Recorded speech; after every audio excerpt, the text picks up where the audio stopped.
Hello, hello, hello, and welcome back to The 12. This is a show about the Women's Super League, aka the highest division of women's football in England.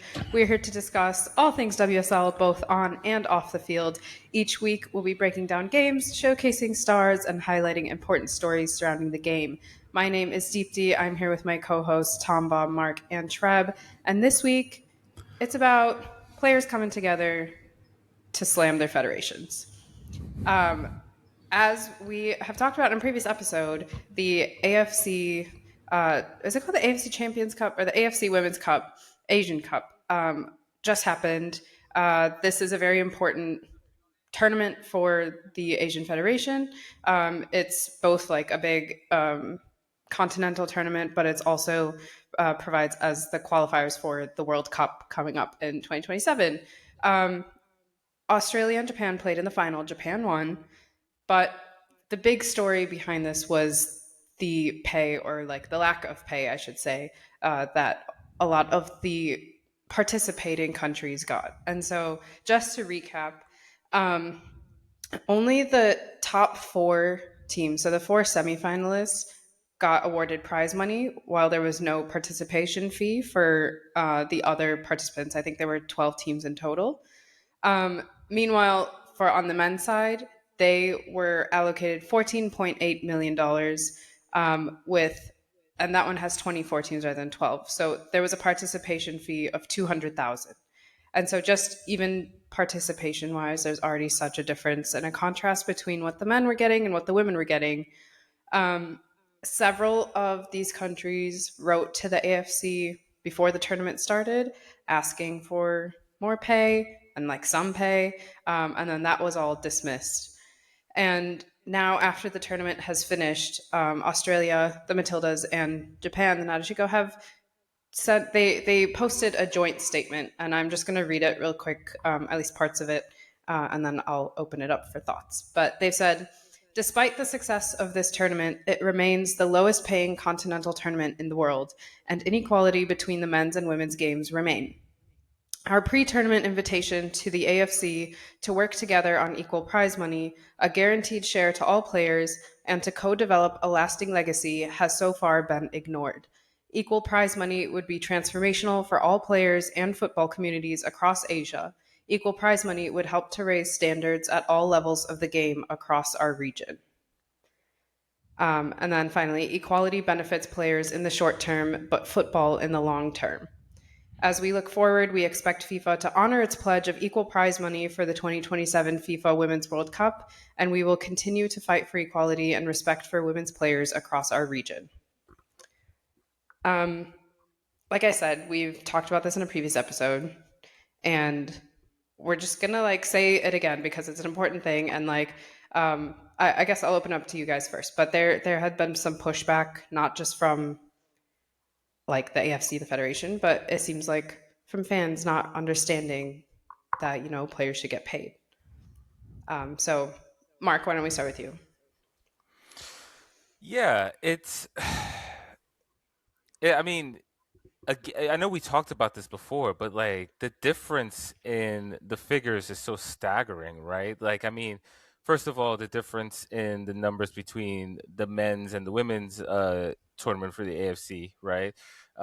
Where all 24 or yeah, with all 24 entrants of the men's tournament getting something and the total prize money being 14.8 million over there, but to only offer 1.8 million for the women total, right? But then also like the women's AFC in comparison to the other women's tournaments, CONMEBOL, CONCACAF, and I mean, like Europe is head and shoulders above everybody else, or UEFA, I should say. But um, it's something that like kind of just occurred to me.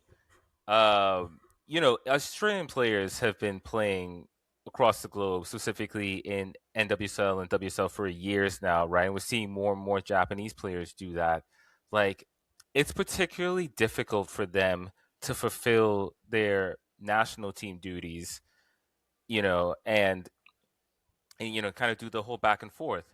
And that's going to be the case, like, as other Asian countries continue to develop their women's programs, if they go on to play in bigger leagues, like, they already, because those local leagues, like Australia, for example, they have a problem keeping their biggest players, right? Like the standards there, it's something that Australian players have talked about in the past and like recent past. Like, it's just not worth it. And so, it's gonna come to a point where it is gonna hurt the national teams in the long run, because like these players are just gonna have to do what's best for themselves.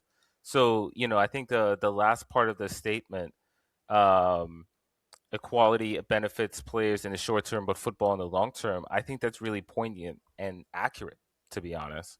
So that was just, one of the thoughts that I had. Yeah. Treb? Yeah, I concur. Like you guys said, we've talked about this before. Um, and like Deepti mentioned, we did have some some pushback from people who kind of didn't really understand where we were coming from. And the players agreed with us, where it was like, it is one thing to have the desire and the pride to represent your country. Like that will never change. I understand that. But you also have to understand that as professional athletes, they also are motivated by money, and they deserve it. Like they deserve to get paid for some of these tournaments that they're participating in. Because right now, I don't think people understand. Right now, soccer players are playing a lot of matches. They have their respective Mm-hmm. domestic leagues that they go through, and these domestic leagues tend to have one or two league cups. And then some of these domestic leagues play in like Champions League, and so like they're some of the top teams where a lot of these players play for, like Marc mentioned, Australia loses their top talent to teams like Chelsea, teams like Arsenal, uh, over here in the NWSL as well.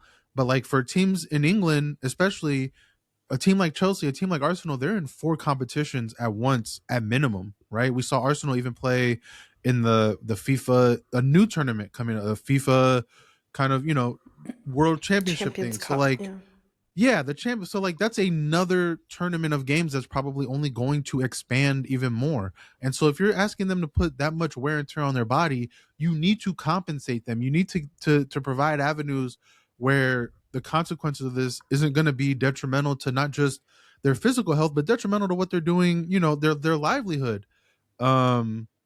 So I mean, obviously, I feel like we all agree on this. Like that tournament needs to have a better prize pool to reward players for what they did, because this was honestly, like, they're not wrong, this was one of the more popular Asian Cups I think that we've had, in terms of just viewership. There was a lot more, I would call, casual fans that don't necessarily, that aren't like women's soccer sickos like us. Like I feel like no matter what, we'd all be watching this tournament. But like there was a lot of engagement on like Blue Sky and like a lot of social media stuff where there was just a lot of casual fans of global football watching this tournament. The same is going to be said in the summer when the WAFCON happens, women's AFCON. Like when that happens, there's going to be a lot of eyes on that. And so as it continues to grow, you need to have ways to improve payment on these prize pools, and improve payment for players, because that's a lot of travel.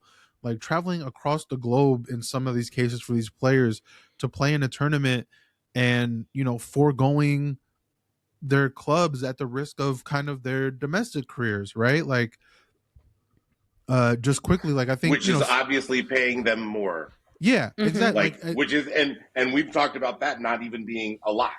Yeah, and so like just quickly, like Sam Kerr and like Steph Catley, like a lot of the Japanese players that play for City, like they're not going to really lose their spots on their teams, because they're kind of like already there. But like just kind of like a personal thing where it's like Casey Fair plays for South Korea, and she's a young prospect for Angel City, and there's you ask around about what it looks like her future does with the club, and there's a lot of like, will it be great if we had her here training with us consistently, because she's off trying to represent South Korea in the Asian Cup and not getting a lot of playing time, and it's very much affecting her standing with her domestic club, which, like Thom said, the NWSL, it may not be paying a whole lot for someone that young, but it's paying a lot more than what the Asian Cup did, that's for sure. And so I just, there needs to be an improvement on that. There needs to be a balance on that. And I give an ovation to Australia and Japan for putting out that joint statement, because maybe now fans will see what we have been saying this whole time. Yeah, thank you. And then Thom, anything to add?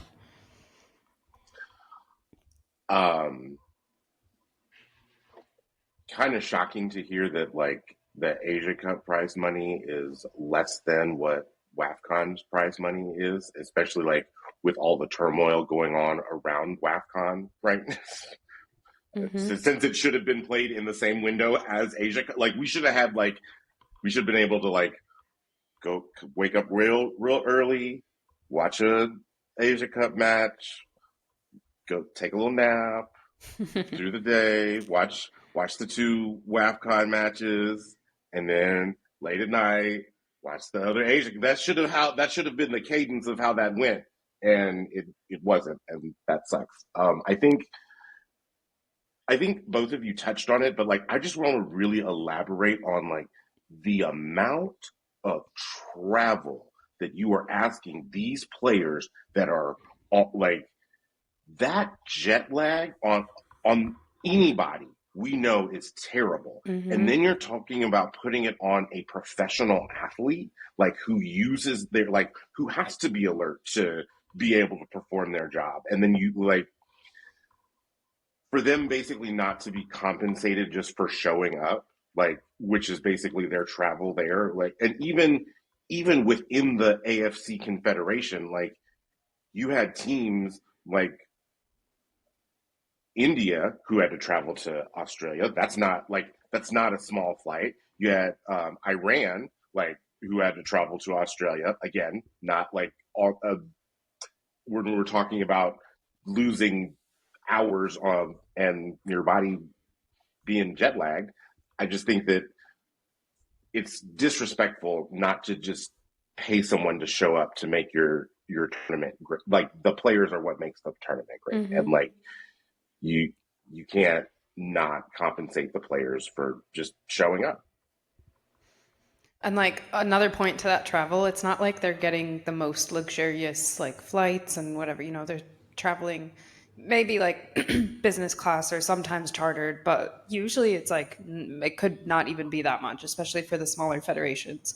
So yeah, like I understand the point of like, okay, you're doing it for your country, you're representing them, there's an aspect of pride, but they have to get paid. And I think one, like a parallel in other sports is when we talked about should college athletes get paid or not. Like even for them, you know, it's a thing of pride doing it for your school and whatever, but they're making a lot of money for the schools. They're like getting a lot of whatever. They're entertaining the fans, et cetera, and they're like playing in these tournaments. So they also travel a bunch. They need some sort of compensation for that. So yeah, hopefully we'll see a change in the near future. But it's just, I guess, important that the players and other people speak out about it too. Okay, let's get to the games from, it's going to be match week 19 that we're reviewing. This weekend, there are no league games, so this is from last weekend. And just a prediction game recap. Marc and Thom were at 49 points. I was at 50 points, and Treb was at 51, so very close. And last weekend was Derby weekend in the WSL. So we're going to start with the Merseyside Derby. Everton versus Liverpool. Liverpool finally get a win against Everton. 3-2. This one was a bit mad. I'm going to have Treb cover it, but I just want to point out, like, this was Liverpool's first win in a Merseyside derby since 2019, which is crazy. And also their first win away at Everton in 13 years. So look, that's got to be in the league, right? WSL, yeah, league win. Okay. And it was also their first away win in the league this season. So yeah, A lot of firsts, but have at it, Treb. Oh no, okay.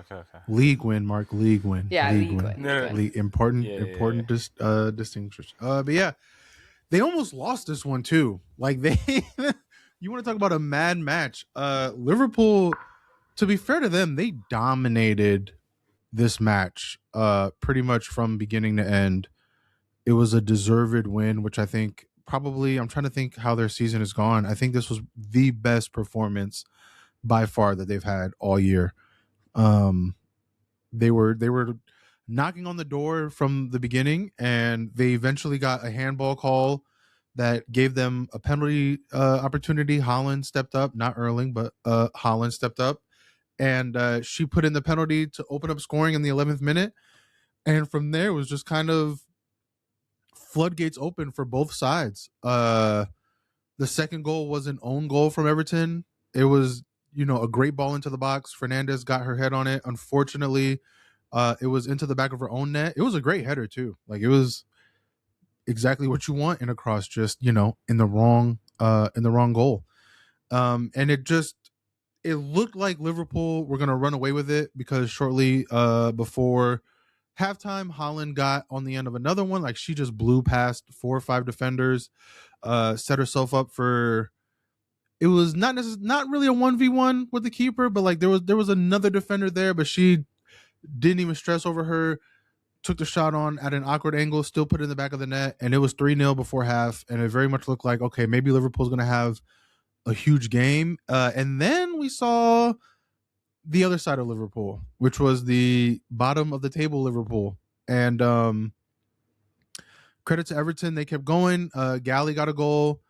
Phenomenal effort on a free kick, deflected off of the wall, but not enough to where it would be an own goal. So she got credit for that goal. And then 2 minutes after that, for Liverpool, their captain Fisk was shown red, and she was sent off. And at that moment, honestly, I felt like this was going to be one of those days for Liverpool. I was like, okay, Everton's going to have a chance to really equalize at the very least. I very much felt like Everton was going to equalize, but they didn't.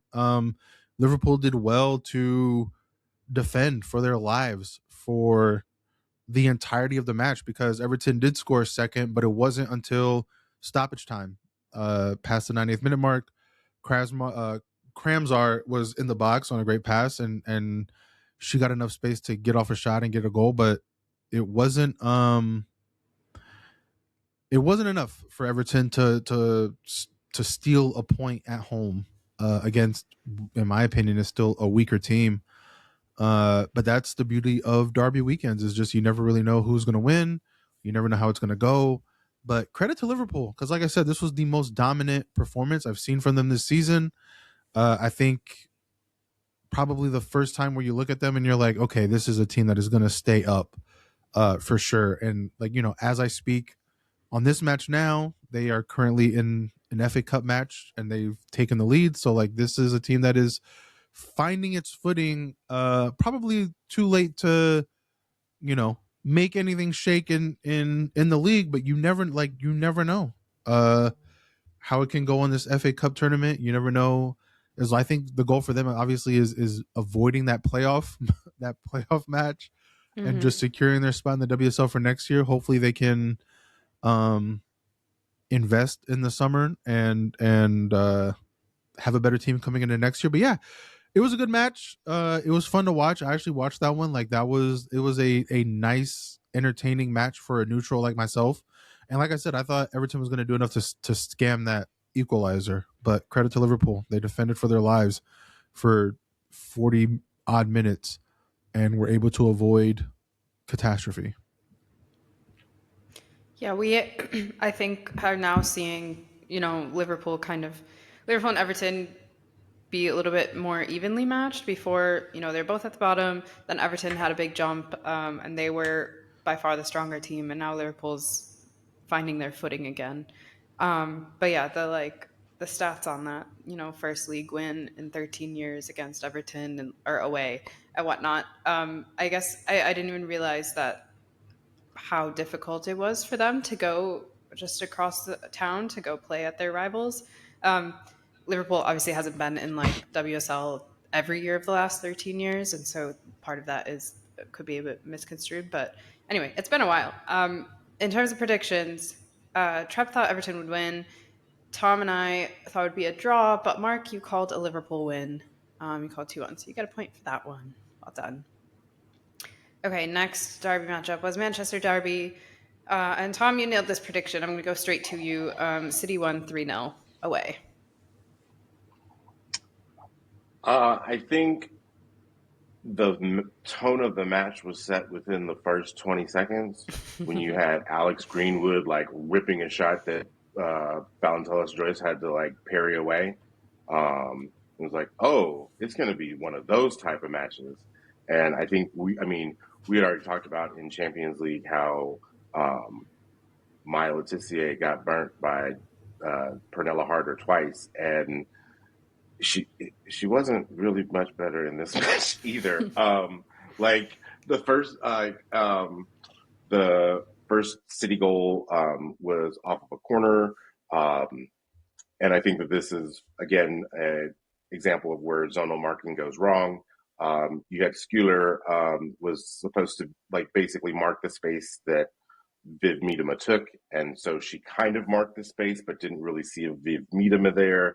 Viv rose for the header, goes past Valentin Joyce. It's 1-0. Not like 3 minutes later, she scored on another header because Maya Letitia thought she was 5'10", and then remembered that she was 5'7" because she tried to close out on the ball from the outside, and just couldn't get to it. Easy header for Viv, 2-0. The last goal was Kirsten Kasparai at the back post off of a really nice cross from Lauren Hemp. It was 3-0 early in the second half, and at that point, like Skinner knew he had to play Bayern in the midweek. It was like, we're not going for this one, ladies. Sorry. Yeah, it was encouraging to see. There also was a disallowed goal, which I'm really upset about. Okay, I'm really upset about because specifically because here we go. So the week before, when United won against Everton at the death, they had a corner kick. And if you see the little screen that Simi Awujo put on Courtney Brosnan, to me, it was very, very similar to whatever Alba Fagino was doing to Valentin Joyce. And they counted that one. So I was like, I don't know about that one, dog. Hey, to be honest with you, Tom, I think you're being kind because to me, like, so this is what you mentioned there, I think is a pretty common tactic that you see in the game in general, men's and women's, right? Putting somebody on the goalkeeper so they can't quite come out. But to me, she, like, who was it was Fagino that was doing the screening? Yeah, to yes. to me, Fagino wasn't on the line. Like she was like 3 yards ahead of the line, off the line, and Tillis Joyce like pushes off of her and then Yes. falls over.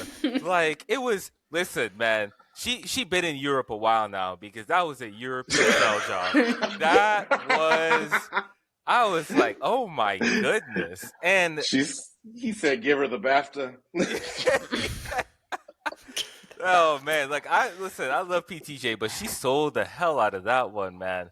And but it also what that moment made me think of was your recent observation about Tillis Joyce and her form. Yeah, I was just And going to say, do we need to have a conversation about that? well, let's talk about that third goal. I mean, like, I'm gonna give her a little country on that third goal because like Bunny Shaw is like barreling down on that to like head it. So like if I am in her shoes, like yeah, I'm probably gonna like overplay Bunny than to like know that there's somebody at the back post. And yeah, you probably want to get there too, dog. Just say it. You probably want to get to that one. I just don't understand how she's not attacking that initial ball. Like she's just stuck on her line. Like she just, and even like there were moments. Let me ask you this actually, since you watched the match, right? Did you feel like she was communicating with her defenders?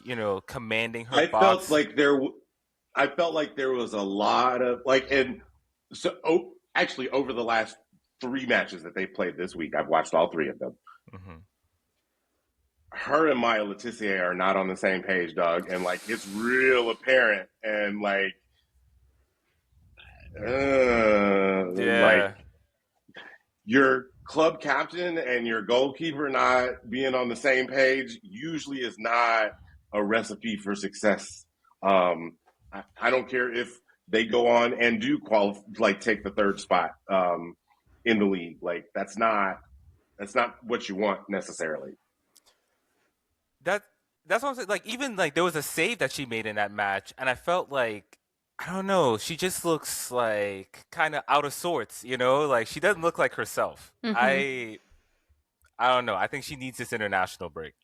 Well, I was about to say, do we think that it's the pressures of the U.S. team getting to her? Because I think at the start of this WSL season, I feel like she was very much in place to fight for that first that starting goalkeeper spot for the U.S. national team, and since then she's kind of let that spot slip.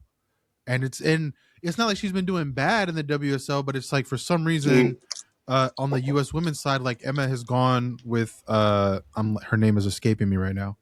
Claudia Dickey. Yeah, with Dickey, and it's been less and less Fallon, and like we're starting to see that seep into the WSL, where it's like she's having performance after performance where it looks like she's looking shakier and shakier and shakier, and it's affecting Man United because, as I've said all season, I feel like Fallon has won them legitimately 5 to 6 matches. Like, Mm-hmm. if not for her, they lose 5 to 6 matches, and so I feel like it's only showing itself now because she's struggling and they are not looking as convincing as they have all year.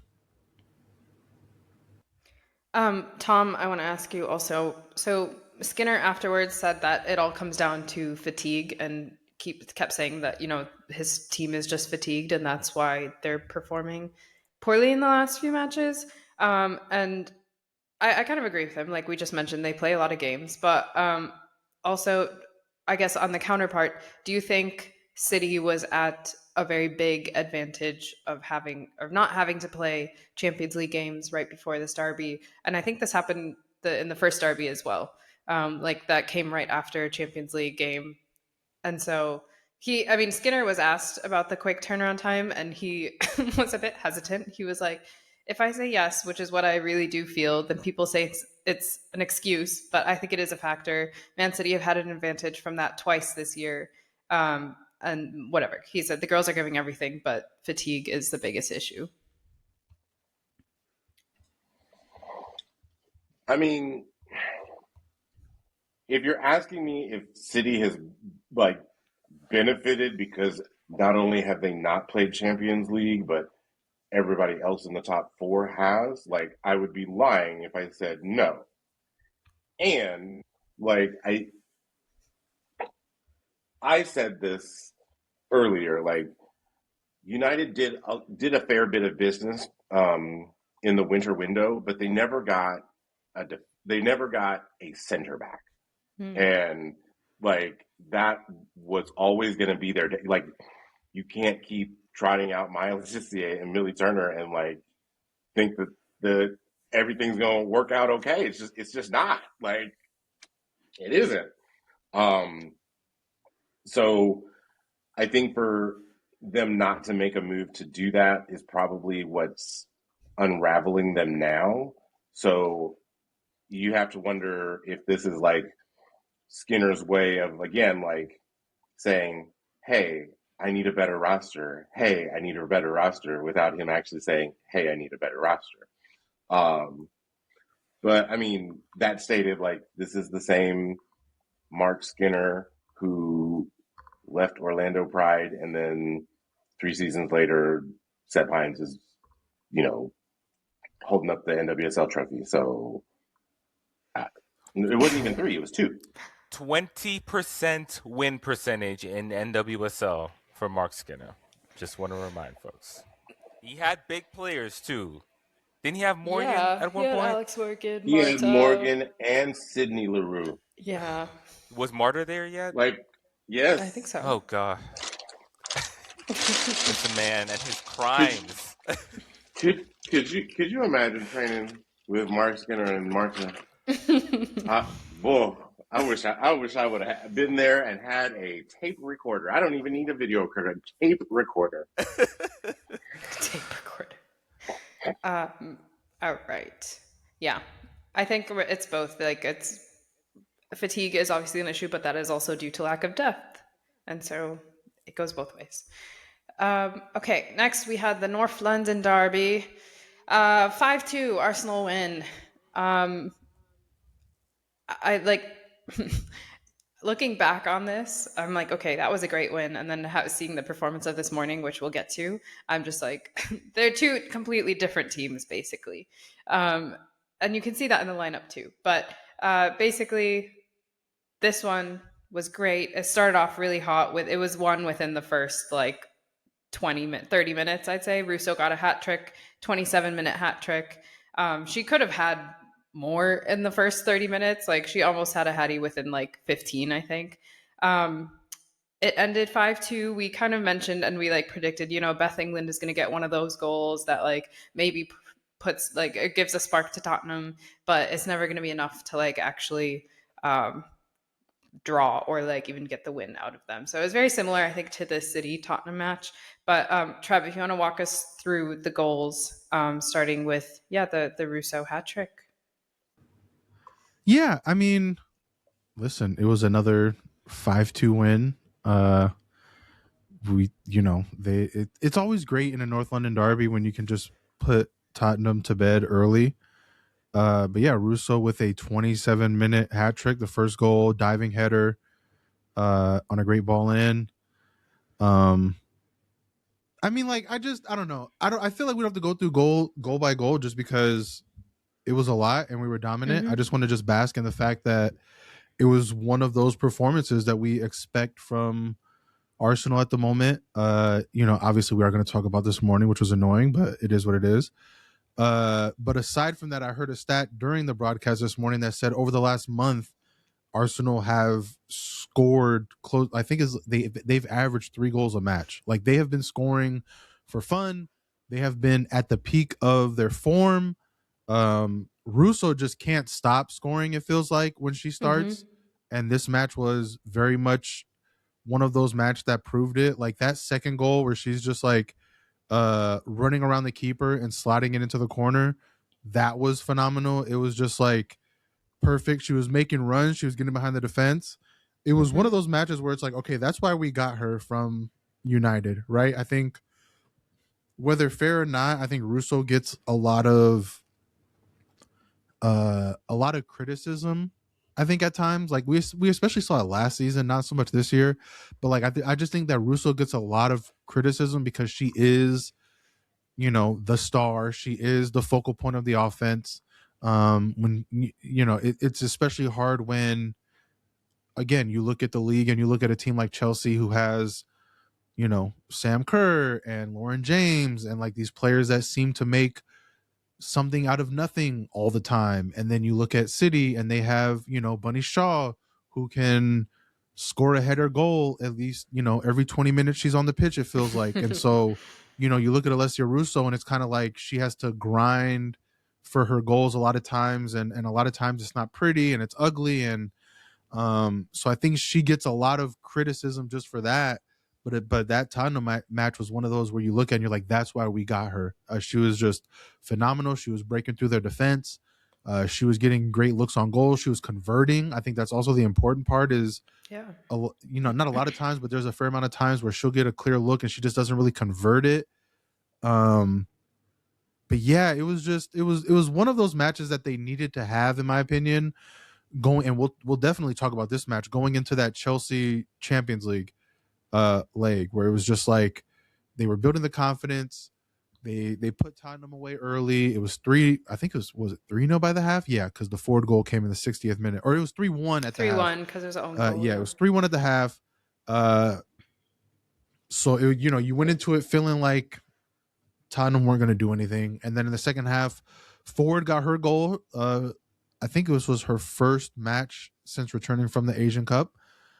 She got the goal. That was really great to see. Kind of her getting into form as well. And then, of course, at the end, it was who. It was Blackstenius getting the 5th goal for Arsenal. And then, like Deepti talked about, in between that, England had a goal, which is like expected. There's some players, when they come on against Arsenal, I'm just like, you're gonna score, aren't you? Like I already know it's and like I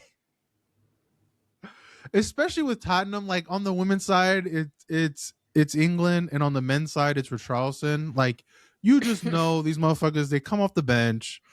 You don't know how it's gonna happen, right? You're hoping that like by the time they come in, it is a 4-1, 5-1, 3-1 situation, because you're just like, this person somehow, some way is gonna find the back of the net.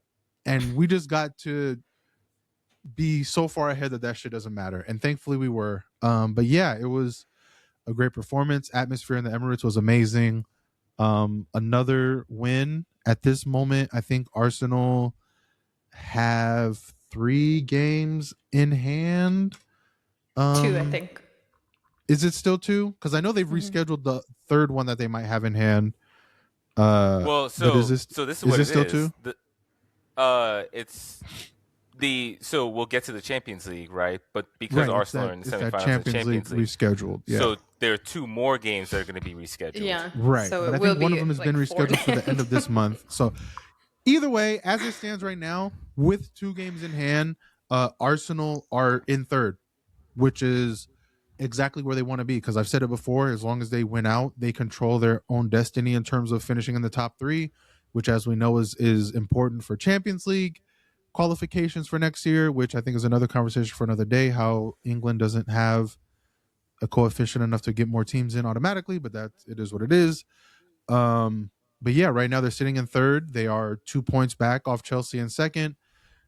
Again, I don't think they win the title. I think that's wrapped up. I think City, their magic number, I believe, is 7 points, 5 points. 5. Yeah, 5 points. So, Thom won't ever admit it, but I think that they have that wrapped up. I think they've gotten past the point of their run-in where if they were going to drop points, they would have. Right. But you never know. All we can ask for Arsenal's side of things is just that they keep winning. Out, yeah. And yeah, just win out. I think that their matches are favorable to do so. And yeah, Tottenham sucks. They're in the mud. Fuck them. Amen. Spurs plays the same match all the time. Yeah. All the time. All the time, yeah. One band, one sound. You see, like, them against higher quality teams that are able to play through them, like, just concede because they want to play so open and create so many chances. Stop me if you've heard this before. Tottenham cannot play as expansively as they currently are playing if they want to make Champions League. Tottenham will never make Champions League in the WSL. Like, let's just be real. Like, they don't have the team. I'll say this. I'll even say this, and I'll get this on record right now. London City will qualify for Champions League before Tottenham qualify for Champions League. I don't know if that'll be in the next 5 years. I don't know if that'll be in the next 10 years. London City will qualify for Champions League in the WSL before Tottenham qualify for Champions League in the WSL. How is that even going to be possible? What do you mean? How is it going to? Listen. Whether or not they can compete because of ownership rules, they'll still qualify. It might take the WSL coefficient to get to 8 teams before it happens. But I'm not saying London City is going to qualify over Arsenal or Chelsea or City, but I'm just saying, if you gun to my head right now, if you made me choose over the next 5-10 years who qualifies for Champions League first, I'm putting my money on London City over Tottenham. I can see that. That's fair. I can see that. Yeah. Yeah. Clip that. Yeah. I mean, listen, like I said, I'm not saying that they are going to finish ahead of any one of our teams. Like, I still think there are ways from that. But like Deepti was saying, like, I think to me, it's just their ownership. And I look at Tottenham's, not just their ownership, but just their desire to invest in their teams. It's not there, right? Like, I think they're closer to Everton than they are closer to any one of us. Yeah, I think that's fair. I concur with what you said. I'm just happy that players like Russo and Blackstenius especially are converting their chances because they go through Well, let me phases, get where the they'll get positive a of lot. Blackstenius out now. I mean, she's still notorious for being, just offside. Anytime she does score, I gotta wait We're gonna get to that. We're gonna get to that. I gotta wait We're a gonna get to minute that. to like see. That's just ingrained now. Like, don't celebrate until they confirm a Stina goal. But it is nice that she is contributing. I think it's like 3 goals at this point. At the time of the derby, it was 3 goals in 3 matches for her. Obviously, Russo has like contributed a lot as well over the season. But yeah, and I think for Russo, it's a momentum thing. Like when she gets in a groove and when she starts scoring, she won't stop. Like you said, Treb. Like now she's in this, and hopefully it carries through the end of the season.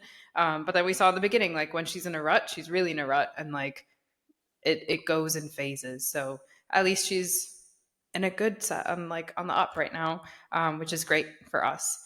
I also want to just shout out, and I think we have said this every episode since she signed, but Smilla Holmberg, I love her. Every time she comes on and plays, I'm just like, yes, you are what we need. So she's just, she's growing on me so quickly. And she like assisted Caitlin Ford's goal and was like perfect. Like her crosses in are like fantastic, and her play up the right is great. So I think that's a great signing.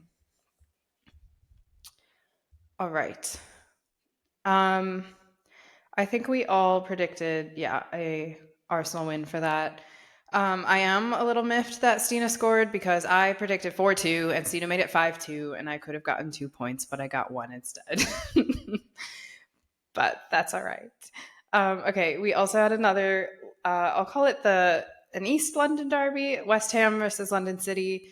This one ended in a draw. It was a 1-1 draw. This was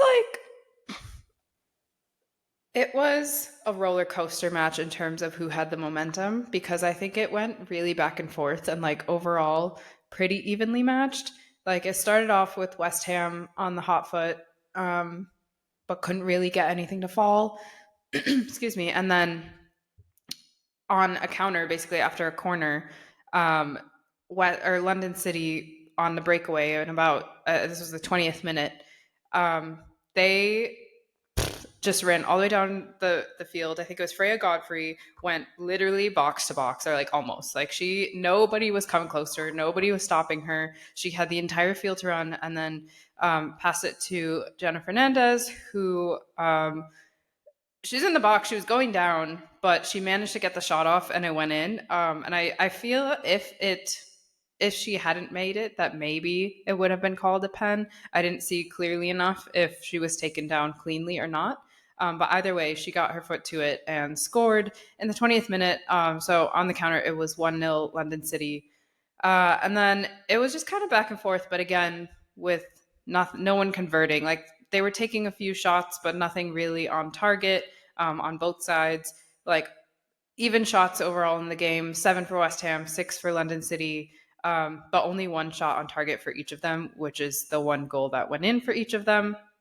So it was, like I said, back and forth, very even. And then in the 64th minute, I don't remember if this was also on a set piece. I think it was Vivian Asahi had come in, and immediately after coming in, she was kind of like taken down. And so they got a free kick outside the box. They pass it in. It's kind of cleared, but not really all the way. And then just outside the box, Siren just volleys it and just like takes a whack at it. And it just loops over and catches the keeper, Lete, off guard, and just goes overhead and in. And then suddenly it's 1-1. So that was just like, she was trying for a goal, but it was just like a really, honestly, great like looper volley that she hit to get them drawn even. And then that's basically it. Like, there were, like I said, not really any chances as such that were good enough to like cause any trouble for either side.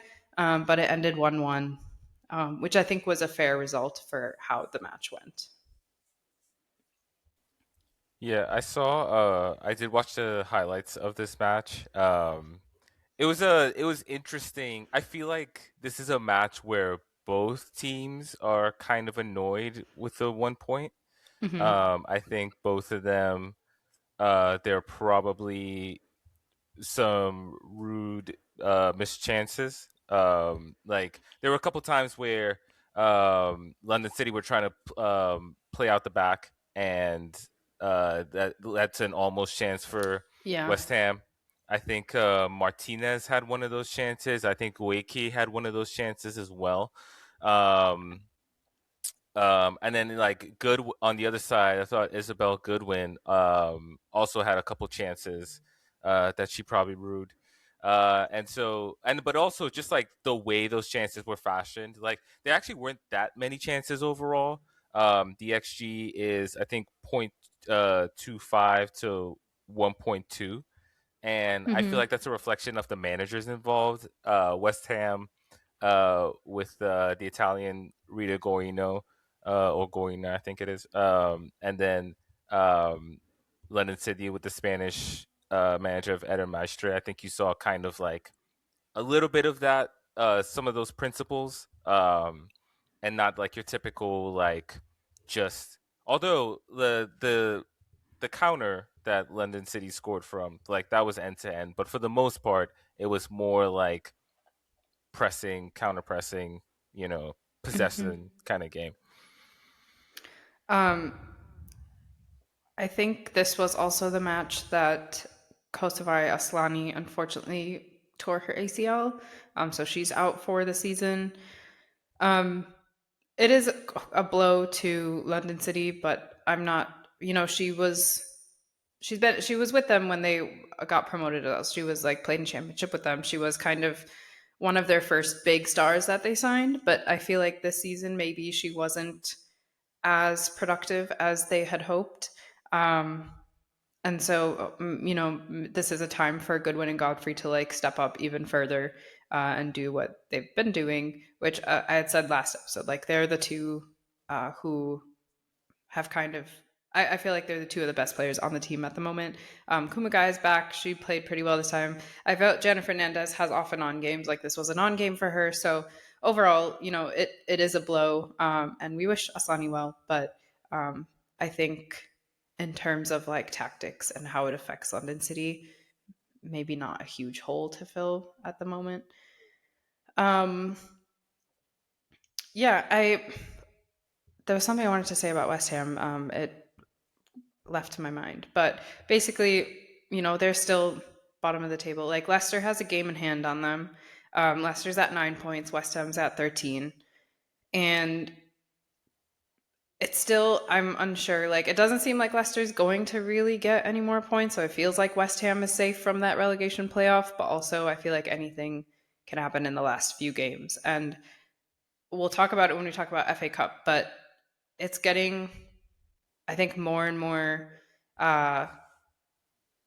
what's the word? Like, to me, it's feeling, or I should say, less and less likely that that relegation playoff is a guaranteed win.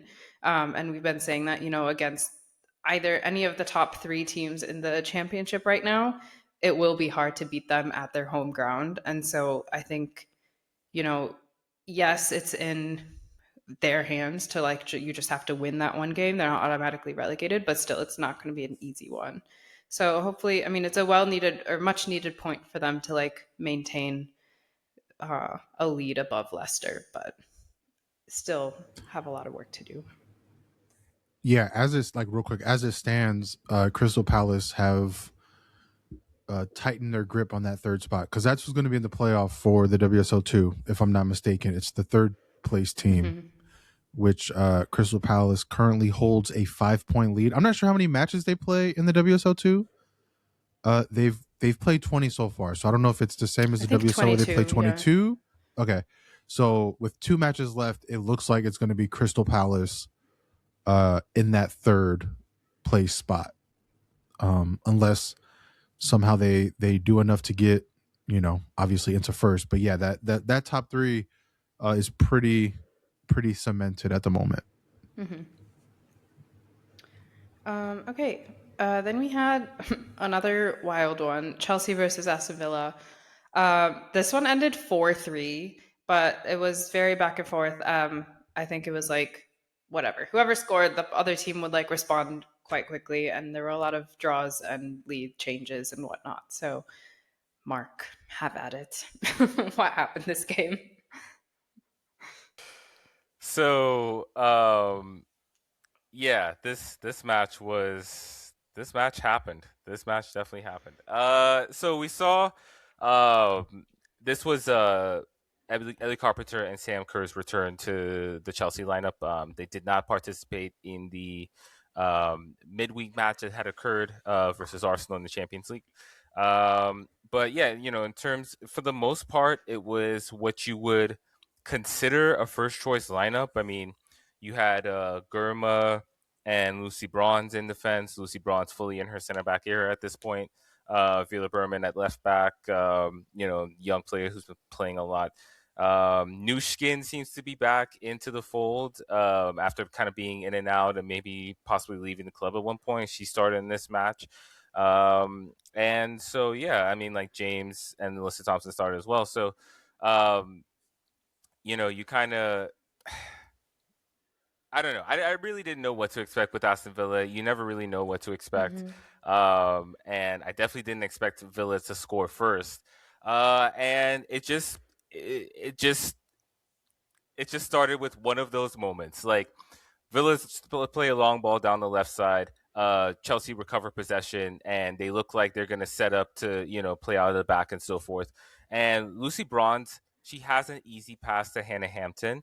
It looks like she's trying to find Naomi Girma, who I think maybe is too close to, like, she should maybe drop a little more if Chelsea want to build out of the back. Instead, she kind of like runs into like upfield a little bit, but not really. But Lucy Bronze just passes it right to I think it's Grant. Yeah, to Chastity Grant.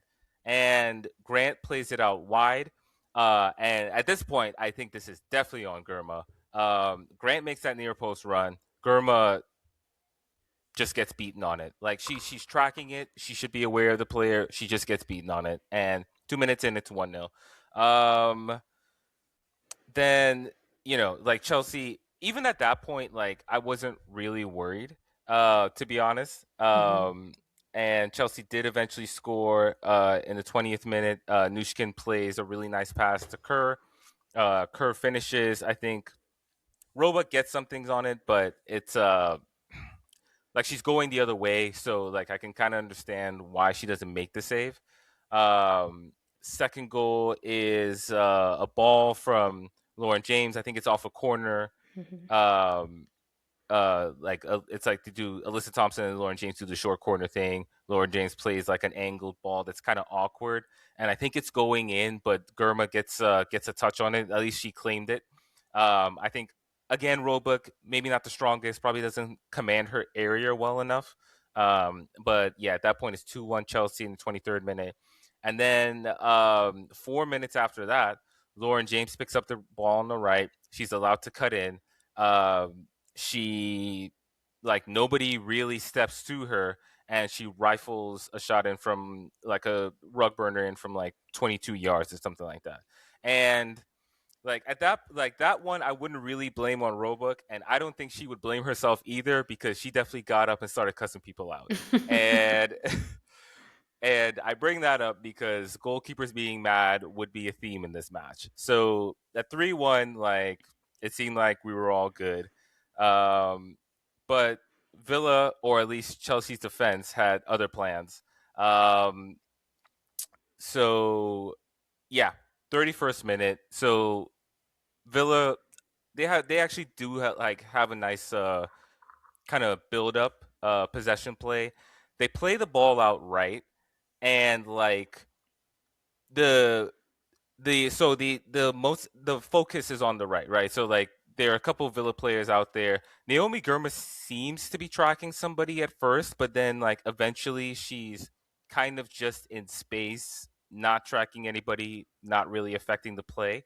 But then on the backside, you see Christy Hansen making a run. And the commentator says that Lucy Bronze doesn't see her. I actually don't think that's true.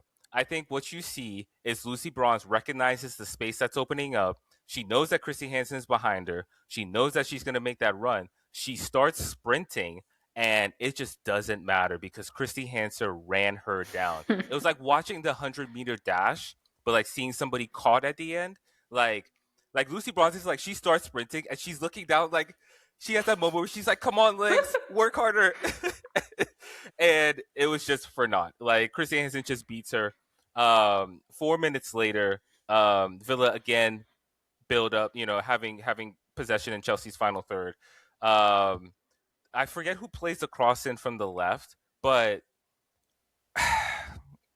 Gurma again, like just generally in space, not really affecting anything. She's kind of like chasing the ball around and not picking anybody up, and the ball falls to an open Hansen, um, and she buries it.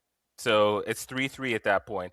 And Hampton was pissed, and like for all three goals too. She's like, "What the fuck is going on?" Like, I know Hampton gets a lot of shit for her personality and maybe being a difficult teammate, but I get why she was bad on that one. Like, but we were just talking about struggling Americans. Like, Gurma, like she really didn't have a good match. Like, and I remember seeing it live, and I didn't really like pay too much attention to it. Like, I was just mad, to be honest. But seeing it on replay, it's like, oh, you look lost. You're not picking people up. Like, you're just in space. Like, it's just that's not great. But so I kind of want to bring something up from before the match, actually. So this was what Sonia said, I guess, in the pre-match press conference on the 4 remaining WSL matches. It's really clear in my mind and in my players' mind. We have 4 games left, and every game is a must-win game. I think we need to make sure we win the 4 games left. It starts on Sunday. So every game is really important, and we need to make sure we perform at a really good level for us to win the games. You have to play every game with this mindset and mentality. All of them will be cup finals for sure.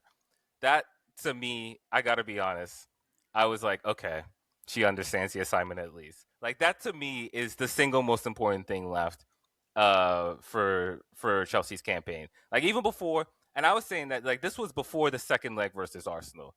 To me, like, that was, especially being down 3-1, that was just like a free hit, and whatever happens, happens. But they had to beat Villa, right? Just like they're going to have to beat Everton and probably have to beat, I think it's Leicester that they play. So yeah, like even with all this nonsense, I was like, I think they're gonna figure out. I think they're gonna win this still, and it came late. Like, they definitely made us sweat, but they win the ball back on a counter press. I think it's Ellie Carpenter, and she finds Nushkin, who buries a chance. God. She buries a chance in the 82nd minute, curls it in, beautiful shot. And at that point, it's 4-3. And like the way, like the reaction from her, the reaction from all the players, like you could see they had that cup final mentality about it. You could see like it actually really meant a lot to them. So, I think like like I said before, like given where Chelsea's season is at now, and what it looks like is likely going to happen this summer, where some players leaving, maybe like a team evolution a little bit happening this summer. It's I can't express how important it is that they have Champions League football. Like they cannot not have Champions League football. Like, it's almost like that's just not an option for them. You know what I mean? So I just felt like they would. It's almost like failure in this case is not an option, right? Whereas like Champions League, it's like they've been trying, and it's like we'll see. Like, this is like, no, this has to be done. However you make this happen, just make it happen, and that's what they seem to do anyway. So at halftime, it was 3-3. And like you had just given up the 2-goal lead. Who's making that halftime speech and what are they saying? Because in the second half, no one scored. Like, I don't know, was defense a lot better? Was it just like, did Villa also let off gas?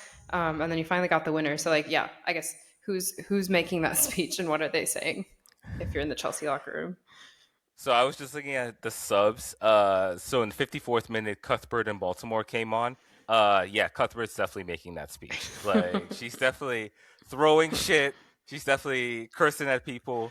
Yeah, my angry little Scott. We also saw Neem Charles in this match for the first time in forever. So she came on 73rd minute. But yeah, I don't know. That's By the way, do you guys know what Chelsea's record against Villa is apparently? This is according to the commentators. I haven't fact checked this myself. Tell us. Yeah. Sorry, look, I'm confirming now. Yep. 100%. I just Chelsea looked it up. have Yeah, never- they're 13-0-0. That's They've crazy. Never dropped points. Never drop It points to never Villa. feels like it. How? That's actually insane. That's crazy. Like Is that I in would all never expected competitions? that. That's You know what's I even think this more is insane is like I'm looking just because like WSL. on WSL. FODMAP they No, like FA Cup. list out all the results. There's only there's only 3 times Villa has even scored on Chelsea. What? That is and Villa has never scored more than once on Chelsea. So like they've scored 1 goal 3 times, and that they've scored 3 goals total against Chelsea in in all of their meetings. That is Before this a one. type of dominance I don't crazy. think anyone has seen. That's crazy. And Mark's right. It never feels like that. It never feels like it. That's crazy. Oh, Wow. this is like the match I was most afraid of. Like I don't know why in you the guys never run-in. lose to them. Okay, if they've before this match, Apparently. if you've never let Villa score more than one, I can see why you're extra angry. Like as the defense and goalkeeper, you're like, come on, not this team. Yeah, it was bad. But I mean, you saw Gurma got benched for the Arsenal match, and like to be honest, like I don't even blame Sonia for that one. Yeah, I'm. Oh, You so already you're saying brought- that Emma's got big problems when these 3 friendlies against Japan, Japan? and her lockdown defender and her goalkeeper are having issues? That's Well, I was great. about to say it is crazy how much some of the U.S. players have like individually fallen off cliffs. I feel like, especially the ones that play in Europe, like they're just not having a great time right now. So Yeah. it'll be interesting. Somebody better pray for Alyssa Thompson, because if she starts having a slump, it's gonna be real scary hours for the Could be U.S. I mean, scary it's already hours, scary. exactly. Considering, did you see the way Japan played? Anyway, that's a different podcast. We'll get Like to normally, it. Coming up. normally it's like the U.S. national team is you're getting together. You know, the good vibes will maybe lift the players again. Oh, you got to play Japan 3 times. Great. Good Have friend fun with that. of the pod, Andre Carlisle of Diaspora United, posed the question: who's more insane, the U.S. women's national team for scheduling Japan 3 matches in a row, or Japan for scheduling the U.S. women's national team 3 matches in a row? And let's not forget that Japan just fired their manager. Yeah, Yeah, that's even more insane. But that's. I I feel just like think okay, from a that's for competitive another. edge. Yeah, I just think it's really dumb to do that on both sides, because like clearly the 2 best teams right now going into 2027, and like why would you want to see each other that much? You know what I mean? Like you would want to like keep things secret. But anyway, Yeah, we can get into that more during the international break when. maybe we could talk about this during next Champions week. League. But I know Mark mentioned Chelsea are headed for a revolution or an evolution in their roster or whatever. Are we sure it's not a mass exodus? Well, I mean, what I'm saying is Because it feels so like rats on a sinking ship. It feels like every week I'm hearing about a player who's like rumored to leave or wants to leave or is thinking about leaving or is unhappy there. Like, is Sonia driving away the entire team? well, and I think an additional add-on question to that is Sonia going to be here next season? Like, I still don't think that's a guarantee. I feel like with the amount of players wanting to leave, she is. Like, I feel like they wouldn't be this antsy to But I leave don't- if they didn't already know, like, okay, this person's going to be here at least 1 or 2 more years. But I don't, And she just won the power struggle. I don't know that she did though. Exactly. My thing is, I don't think it's her that's doing the power struggle. I think it's Paul Stanley and the other guy, Lawrence Stewart, I think is his name. Basically, the blue coat guys that every Chelsea fan hates that get too involved in the men's transfers. They are apparently getting more involved in the women's team, like business and transfers and so on. I mean, we can get into it when we get into the Champions League, but like recent decisions and so forth were very, I would say, un-Chelsea like, given the precedent they set when they had Paul Green running the show, and then Paul Green left. So but we can, we can Let's probably, I wrap up guess, the week talk because more. we have one more game in the WSL. Yeah. So let's wrap that up, and then we can talk Champions League Yeah. stuff. Yeah, the last game was Leicester versus Brighton. Thom will talk us through a little bit of this one, but Brighton won 1-0. Just real quick, prediction-wise, nobody expected Brighton win because we were not expecting Brighton to score. I don't know. Well, we'll see where Brighton got the goal. It's a certain Japanese player's comeback. But we talked about last week about all these Japanese players coming back from Asia Cup, riding a high. And when we did the predictions, no one really thought about Kiko Seki because we were like, who's going to score for Brighton? Who's going to score for Brighton? And Kiko Seki, when Brighton has really needed her this season, has really come through. The goal was expertly constructed by Fran Kirby, just kind of pulling the strings in the midfield, sprays it out wide. Kafaji makes the run into the box. You think that she's going to shoot, but she makes the little cross the net pass to a wide open Seki. All she's got to do is tap it in the back of the net. And that was the match. Leicester had maybe one good chance through Mailing and Lehman, but it didn't really come to anything.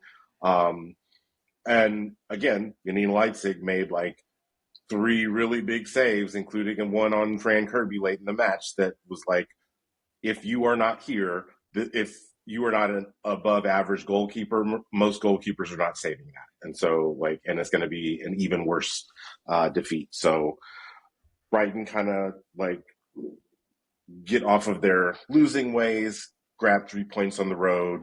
I think it was one of their first road victories of 2026. And Leicester seems destined to play in that third place in that playoff relegation match. Mm-hmm. It seems exactly that Kiko Seki seems to be the only person on Brighton who can score at the moment, at least as of this match. But so she scored 4 goals in the Asia Cup and then has scored 7 league goals for Brighton this season. But anyway, I feel I just watched the highlights of this one, but it didn't seem like the most exciting otherwise. No, I mean, Brighton just had their foot on the ball for most of the match, and didn't really give Leicester any room to operate. I just one quick note. Sometimes when you're down bad, you see your next thriving. Seeing Fran Kirby pull the strings, make that pass, and then given, especially after what happened in Champions League, it's I should call her. I should call her. See if she's still available. See if she might maybe want to come back. Could use some veteran presence around here. That's a real captain. That's funny. A real captain. Okay. So to recap predictions, what is that now? Thom, you're at 52 points. Marc is at 53. Marc, you're off the bottom of the table. Well done. Treb and I are tied at 54. So only 2 point spread again between all of us. So very, very close. Okay. We will go into Champions League because obviously the second leg of the quarterfinals happened. Real quick, the 2 matches that were not involving any of the WSL teams. Lyon versus Wolfsburg. Lyon scored 4, and it was 4-0 in the second leg, so they won 4-1 on aggregate. Do you want to say anything real quick about that one? I mean, it was just kind of sad by Wolfsburg. I'm not gonna lie, but I just don't. I didn't expect Leon to struggle with them that much, like across the two legs. that's fair. I almost for a second thought Wolfsburg would get the upset, but yeah, wasn't to be. They allowed that first goal, and Wolfsburg said, "All right, fuck it, we lost." Yeah, like it Like they, obviously it went into extra time, and it was like after they even could have gotten that far into extra time, like they still could have maybe won. But as soon as Leon got the second goal, then the floodgates opened. Then it was like, okay, 2, 3, 4, let's keep going. I never understand Lurch's approach to this match. Like, you really about to go to France and just park the butt? Like, it really looked like he was playing for pens. And like I was like, yeah, I couldn't believe it either. Because there was a point in the second half where the short Spanish man subbed on Marie Antoinette Katoto, Melchi Du Mornay, and Tabitha Chewinga. And I was like, this is excessively mean. And you're telling me that you're just going to, like, park the bus for this? Mm-hmm. Like, no flipping way. Like, just crazy absolutely wild. Okay, and then we had the El Clasico, Barcelona versus Real Madrid, which, I mean, this was already won in the first leg, but Barcelona put belt to ass again, 6-0, 12-2 on aggregate. And this was the third time they had played each other in like that week. So I think it was 15-2 total. Like the league match, Barcelona won 3-0. So that was it was just embarrassing. It just, was practice. Real Madrid needs to find some pride. I try so hard to be respectful of other leagues, but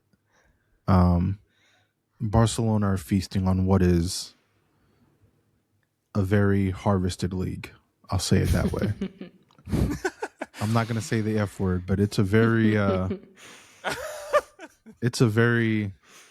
it's interesting when it's interesting when the team in second is like 13 points back from you and is getting steamrolled 15-1 or whatever it is, combined goal lines. Like, it's just, and it's crazy because like Real Madrid has talent. Goal differences. Real Madrid has talent. It's always close to 100. They are the most useless tough. It is 100 right now. Yeah.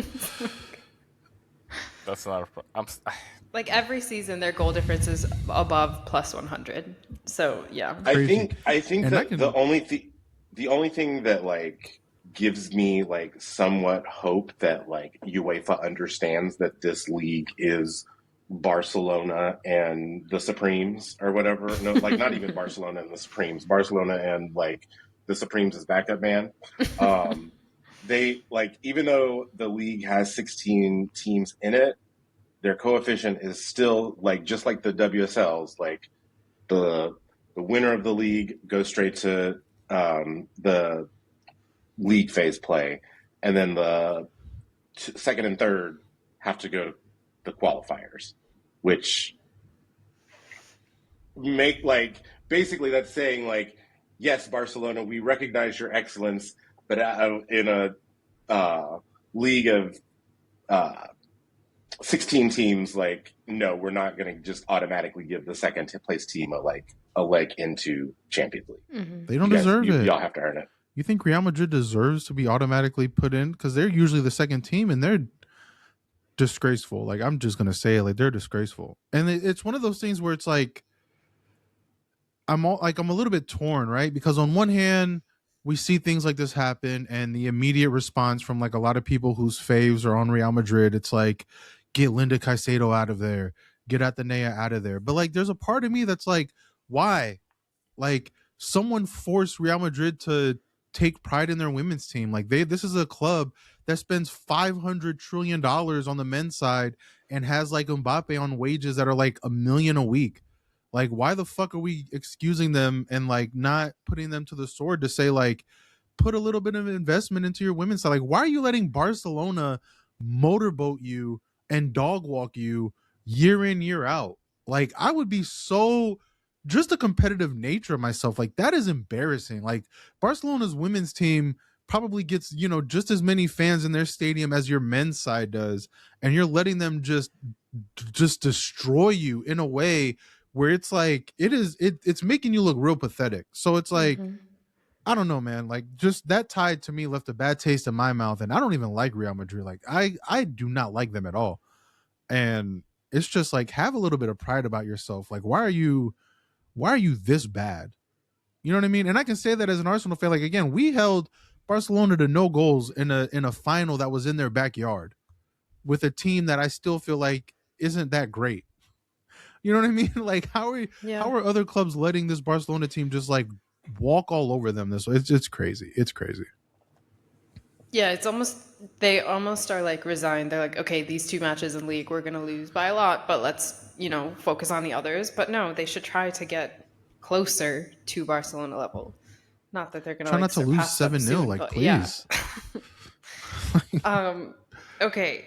Then we had obviously Chelsea Arsenal. Chelsea won this match 1-0, but Arsenal wins the tie on aggregate 3-2. There's obviously so much we could talk about in this one. Should we talk about Bayern United first, just because like we are going to spend a lot of time on Chelsea Arsenal with us here? Yeah. Okay. Okay. Bayern United. Bayern won 2-1. They win the tie 5-3 on aggregate. This was a really fun tie. I really like this one. I think this, unfortunately, like especially this match, also highlighted PTJ's like worse performance. Declining performance is what I'm trying to say. Which is unfortunate because I think, especially just going down 1 goal, it was 3-2 the first leg. They had a chance, and like Marc, I think you were the one who was like you weren't really sure who could win this one, and United definitely could have if they were a bit stronger. But yeah, you guys, what do you think? It's interesting that even with the signings that United made, it still feels like Mallard is far and away their most important player. And so, like, in terms of who scored for United, that's not surprising to me. Certainly, But other than that, yeah, I don't know. I mean, I guess I guess it was a pretty even tie. I did think United could get past Bayern, but I'm not shocked at the result either. Um, but yeah, man, I know that first goal for sure. I was like, ooh, I feel like an informed till his joy saves that. Yep.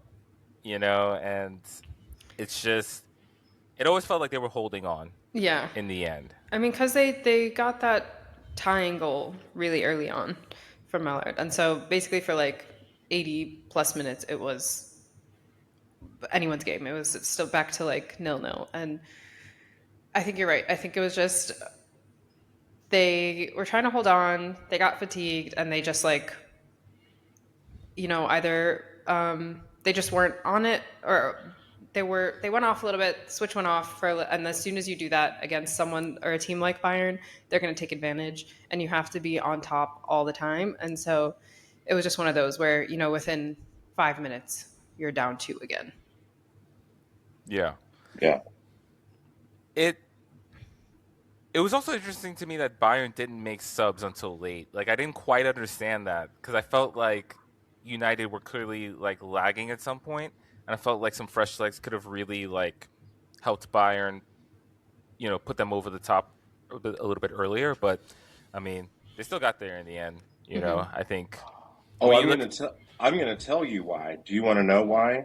Because their next match is in the DF Pokal Frauen, and they play SGS Essen, who is in one of the relegation spots. So basically, like, they knew that they had everything to give in this United match because they were just going to come play a tie against a team that's not that good. Yeah, that's fair.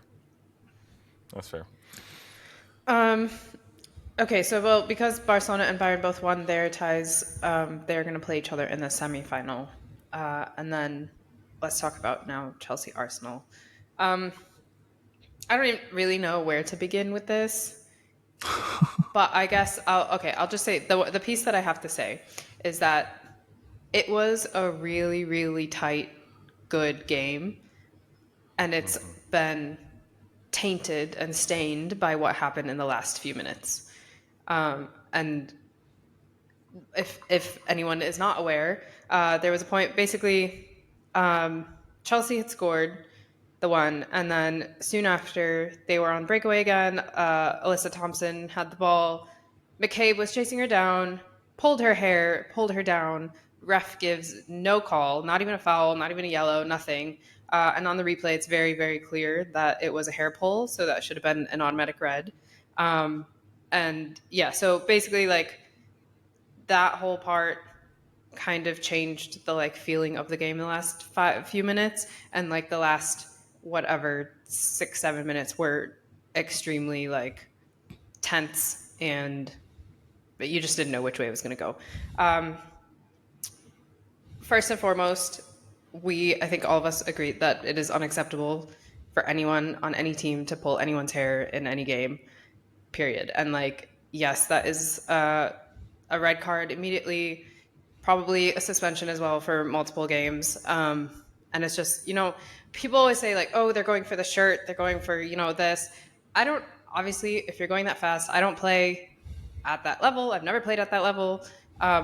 I don't know how difficult it is. Like, if you feel that it's not the shirt and you feel hair, can you just let go? Don't pull. Like, I don't, like, how do people say that, okay, you're going for something and you accidentally pulled that? I don't really know.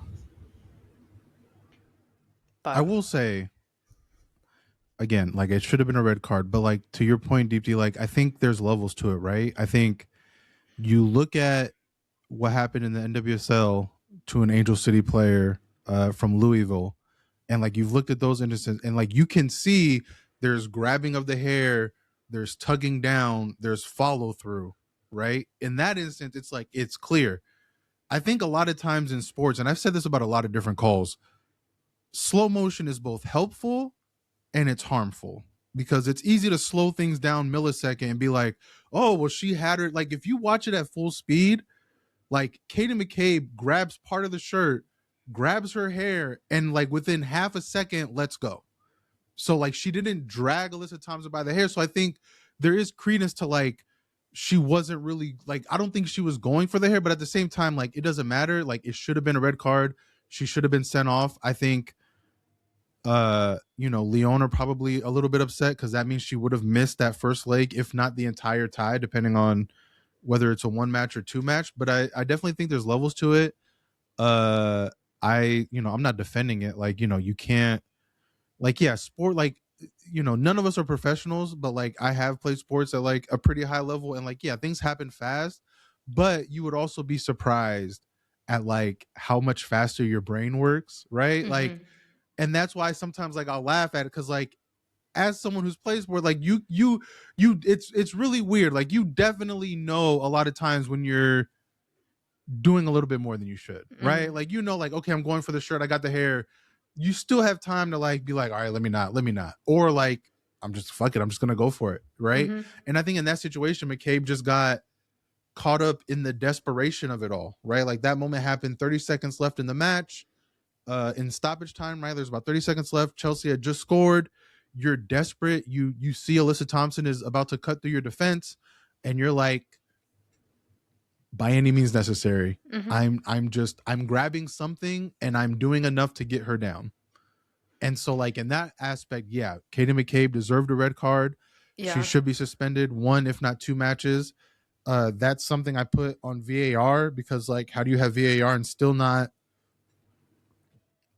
called? Like, that's crazy to me. It's one thing if the ref misses it on the field of play, to have VAR in that instance and not go back on that is wild. And I think for the player safety aspect, you have to be a little bit more strong in like punishing players for that, because like, I think right now we're going through a lot of hair pulls. Like, we've seen I think 3 already in the NWSL this season, and the season's like 5 matches old. So like, this is something that's got to stop, because you don't want it to keep happening to women's soccer players at all. But yeah, it, like Deepti said, like, it marred what was a great match overall, because I think outside of that, it was a typical Arsenal Chelsea match where you had 2 teams that were pushing the boundaries, that were pushing each other, that were very aggressive with one another. It was a rivalry match for sure. And I think just speaking overall to the match, I'm a little bit surprised. Mark can talk about this. Like, I'm a little bit surprised at how Chelsea played because, we talk about Wolfsburg's tactics coming in to their match and like parking the bus against a very loaded Lyon side. For like 60 minutes, it felt like Chelsea didn't get the memo that they were down 2 goals.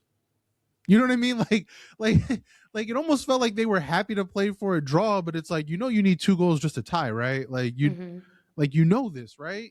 They were very, I don't know. Like, I don't know what was going on with Sonia and those tactics, but like, I feel like Arsenal played it beautifully. It wasn't the prettiest game from them, but again, they didn't need it. They were on the road to a tough team. They were up 2 goals. I think they did to Chelsea what they did to Barcelona in that final last year, where it was like, okay, we know this team can score quickly. In this match against Chelsea, we didn't have our top defense like 100%. Like, there was no Leia there. And then like Steph Catley goes down pretty early. Like, they were just like, look, we're gonna take pressure, we're gonna defend well, we're gonna take our moments offensively. We're not gonna completely park the bus. We're still gonna threaten, but we're not gonna take risks. And as long as we can get to the first half scoreless, that's perfect. And we did just that. And then it was just a matter of like managing out the game, which Renee is really, really great at, I feel like. But it was just a really solid win for us. I think it went pretty much how I feel like we talked about this, where we felt like Chelsea would win the match, but Arsenal would win the tie. And that was pretty much what it was. So, yeah, Mark, let us know the tactics from the Chelsea perspective. Because like I said, it felt like that first 60 minutes, they were just cruising, which is weird considering they were down 2 goals. Yeah. So, just quickly on the hair pull. I mean, I don't have anything really to add to that except, I don't think it affected the tie. Like, I think that tie was lost at that point anyway. I actually thought, Treb, like, you hit the nail. Like, that is what I was the point you about Leon maybe being aggrieved. Like, that's the point that I would make. And also, like, with VAR, not just VAR, but just general psychology of the human being. In this case, the refs, right? Like, it's a high profile incident, right? Like, it was talked about on broadcast during, afterwards, and so forth. And so, like, you just wonder if like people are gonna be watching her a little more closely now going forward. Like, maybe that's that I'm just curious, like, to see how that plays out, right? And it's also like what's also crazy is Alyssa Thompson had her hair pulled in this competition earlier. Like, I was trying to figure out trying to figure out which match. I think it was the Roma match, but like it happened, and then the play was sent off, but we didn't know for like 20 minutes. The commentator didn't announce it. Like, it was very unceremonious. Referee was like, "Oh, that's a hair pull, red card," and then so it's just it's interesting. But yeah, in terms of the tactics, um, so I mentioned before in the Villa game, Nushkin burying that shot. She had a very, very similar chance early on. And again, it's just like, what if that goes in? You know what I mean? Because it's like the being down 2 goals thing is in the second leg is kind of, it puts you in a weird spot, right? Because I don't think like you can necessarily go all out off the bat, but like you do kind of need to score early and give yourself enough time to like actually put a team under pressure, but like controlled pressure, right? Not just, especially a team like Arsenal, right? Like, and especially like the match that they had on the weekend where they just given up 3 goals. Buchanan and Braun started in the center, in central defense for this one. Like, I think there was maybe that on Sonia's mind as well. But yeah, it's just, I just wonder about that chance. Alyssa Thompson had a chance. I would maybe consider like a half chance, but you wonder like, gosh, what if that goes in? And then like for me, it's kind of like, you're just like, okay, like, can we get a goal before halftime? No. Okay, can we get a goal in the first 10 minutes after halftime? No. Like, can we get a goal when by the time it was like the 75th minute, like that's when it's just too difficult at that point, especially against a team like Arsenal who knows what they're doing, right? Like, it's funny. I was just thinking about like they were kind of Chelsea were in the exact same spot last year where they were down 2 goals to a domestic rival in Man City, but like the feeling going into that match was much different. You know, like I remember feeling like, oh, we're gonna roll them, like, and they did it. They completed the task in the first half. In the But first fucking half.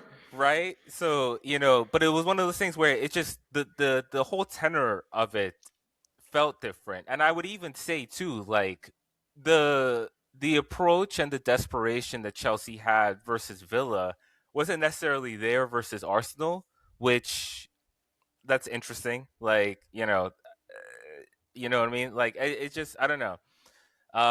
But I guess for me the match kind of played out more or less the way I thought it would, to be honest. Like I thought Chelsea would get some chances. I didn't have the confidence that they would take them. Obviously, they do get the goal. It's too late by then. But for me, like once we didn't score by like the 75th minute, I was like, okay, this is definitely not happening. So that's just kind of how I felt. I was like fairly apathetic about it. Like it was kind of like resigned to your fate kind of feeling. And like I don't know, like I guess for me, I was kind of like reflecting in terms of like how Chelsea got to this point, right?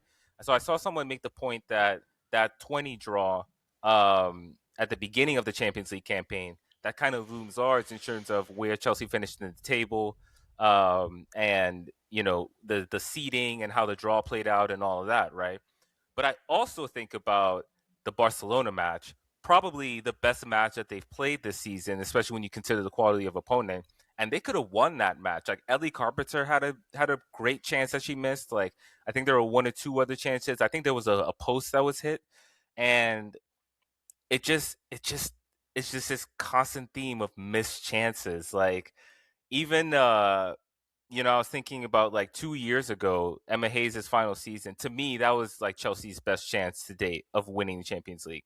They actually had Barcelona down 1-0. They were creating chances at home.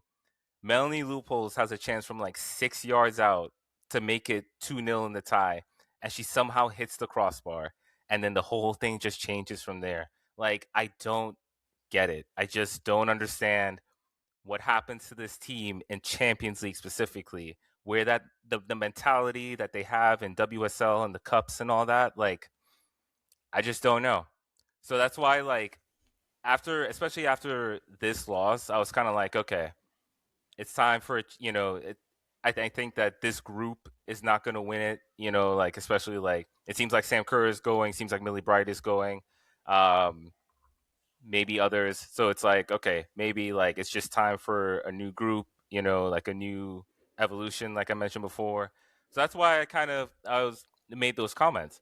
The other thing I wanted to address though is what I was talking about the January window, right? Like I think for the matches versus Arsenal, Bompastor played like as good a lineup as she could have, more or less.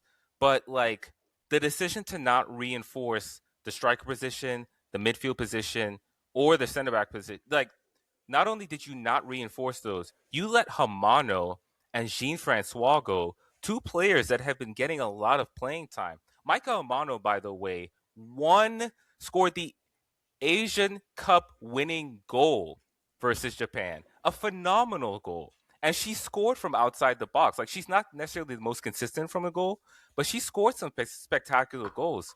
Could she made a difference in this tie? Like we'll never know. I know we could have definitely used an extra midfielder though. So that's like but instead you chose to sell Jean Francois because you saw a good deal on the table. That's why I talk about like the power struggle being Paul Winstanley and Lawrence Stewart because they're doing this Moneyball bullshit. It seems like that's what they want to do. So my whole thing is you don't do anything in January. It looks like certain players are going. You better have a big summer lined up because otherwise, what are we doing? Like Man City already like have made moves to gear up for next season. You can assume that Arsenal are going to do that as well, especially if they retain their Champions League position. So like Chelsea need to do something big this summer, like bring in 2 or 3, I think, significant players because like this season should have shown you that there's been a drop off. And I don't know, like the reason why I say I'm not convinced that Bonpastor is gonna be here for the next season or the long run is because the reporting suggested that when Stanley like led the search for Bon Pastor and has backed her and so on, right? But that was also true for Graham Potter. That was also true for Enzo Maresca. They were given 5-year deals. These are managers on the men's side, and they were fired. So I could see like if the heat starts turning up a little bit, I could see them being, you know what, let's just change the manager. I don't know. But I'm And very curious to see what they do this summer.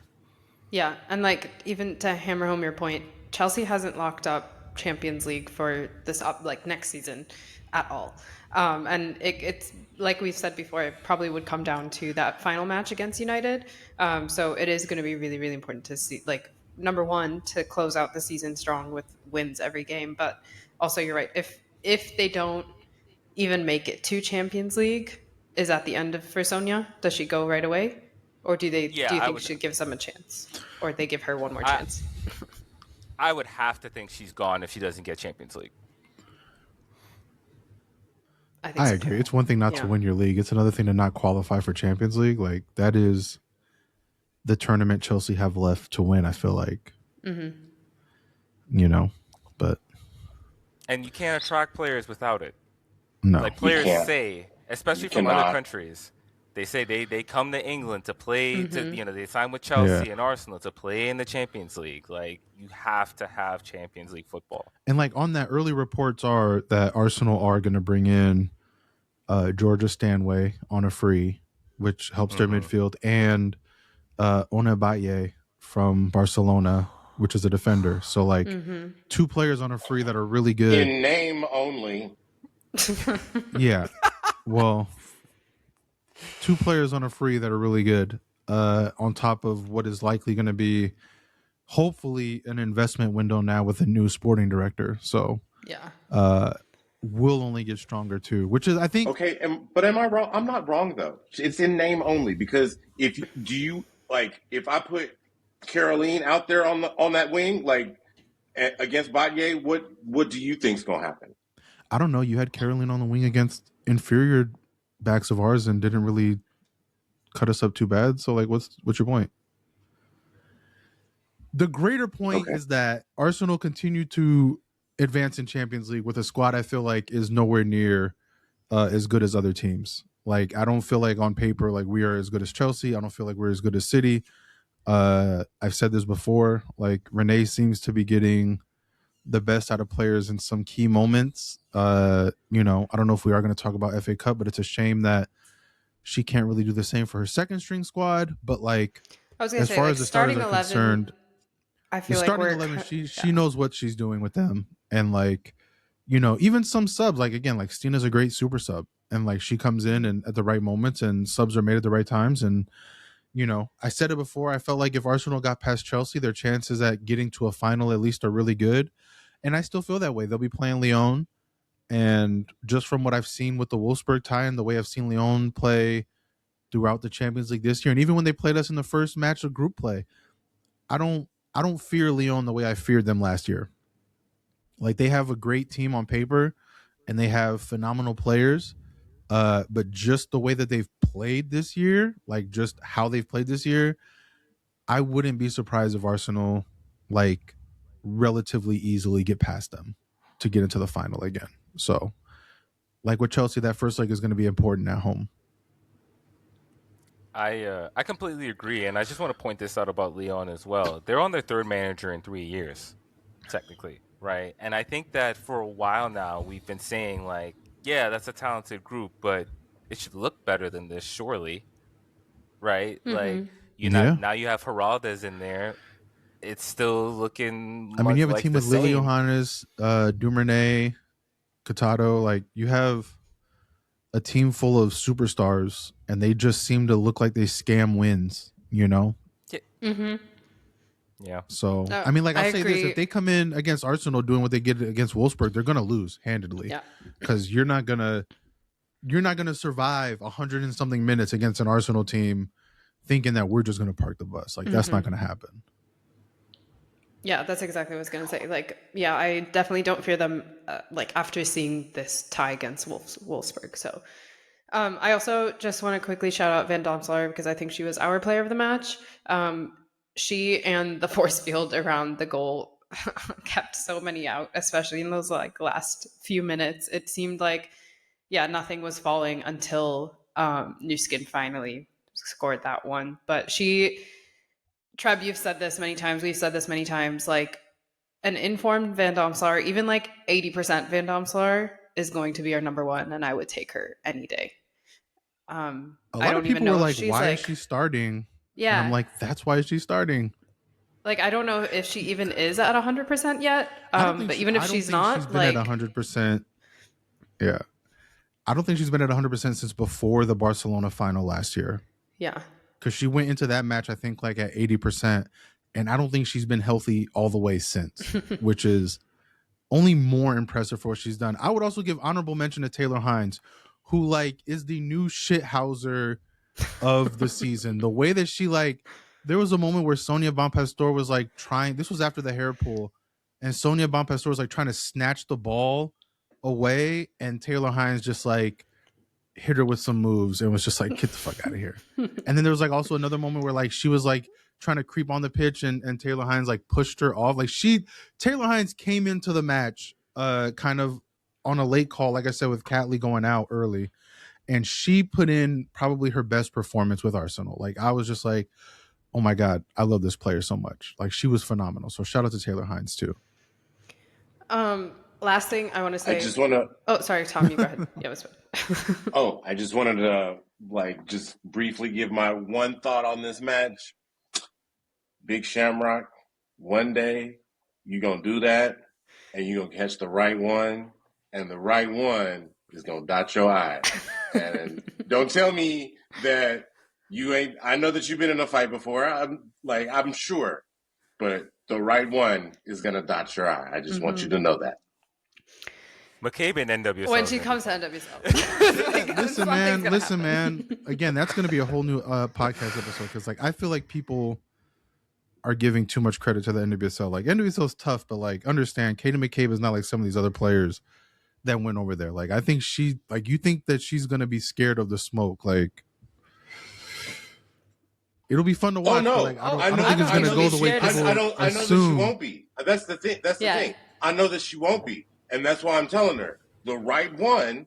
That's what I'm saying. It's going. If she dot goes to her the NWSL, I. she's I going was to like, fight. yeah, she won't be scared of the smoke, but there are going to be people who give it right back. Whereas here, there's not really, not many. It's going to be interesting to but see. I think, like, again, to that point, the last thing I want to say is, like, I think you could tell that it was immediately not like intentional. And again, aside, intentional or not, deserved a red card. But I think because she like got up and apologized immediately, Katie McCabe doesn't apologize for things.